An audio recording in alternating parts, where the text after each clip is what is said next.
pour le musulman, al-bay'a, qui est l'allégeance, est le lien éternel.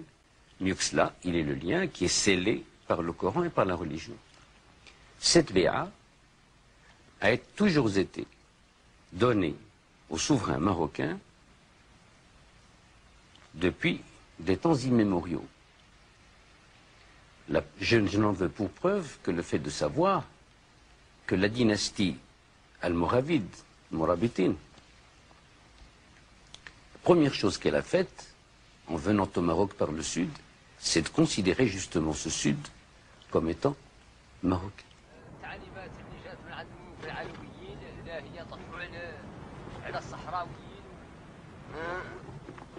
نعم لنا يا طيبة عندك يا ترى إليها لنا يوما يكون وصول نقيل أرضا مسها قدم الذي سحبت فوق السماء ذيول صار راحلا للعرش في بعض ليلة وعدا له بعد القبول قفول نبي جميع الأنبياء محمد نعم ولكل. Ici, dans les confins du Sahara, comme dans les cités impériales, l'allégeance au roi est le pacte d'alliance qui a cimenté les diverses composantes du peuple marocain.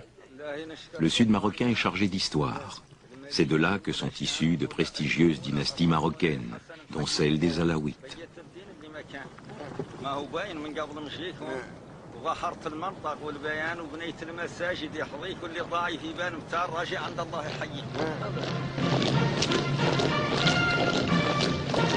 Les Espagnols occupent le Sahara occidental que le Maroc revendique comme patrimoine. L'Espagne de Franco, qui s'apprêtait à le céder aux Marocains, fait volte-face dans les années 70 avec la découverte d'importants gisements de phosphate. Elle favorise la création d'un État indépendant sur le modèle des Émirats du Golfe, faible mais riche en ressources naturelles.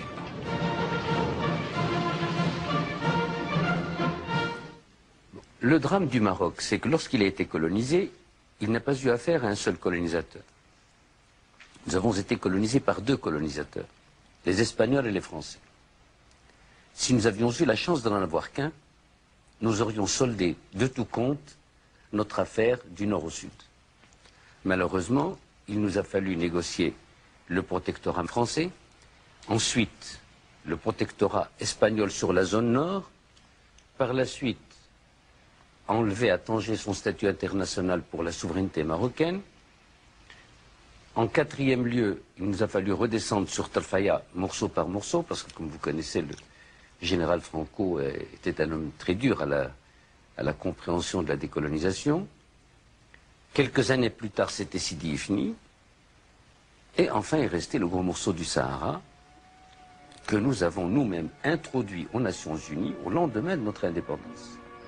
Le 16 octobre 1975, la Cour internationale de justice rend son arrêt répondant aux deux questions posées. Le Sahara était-il terre sans maître? Non, répond la Cour.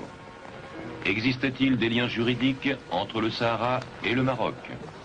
Oui, il existait des liens d'allégeance entre le Sahara et le Maroc.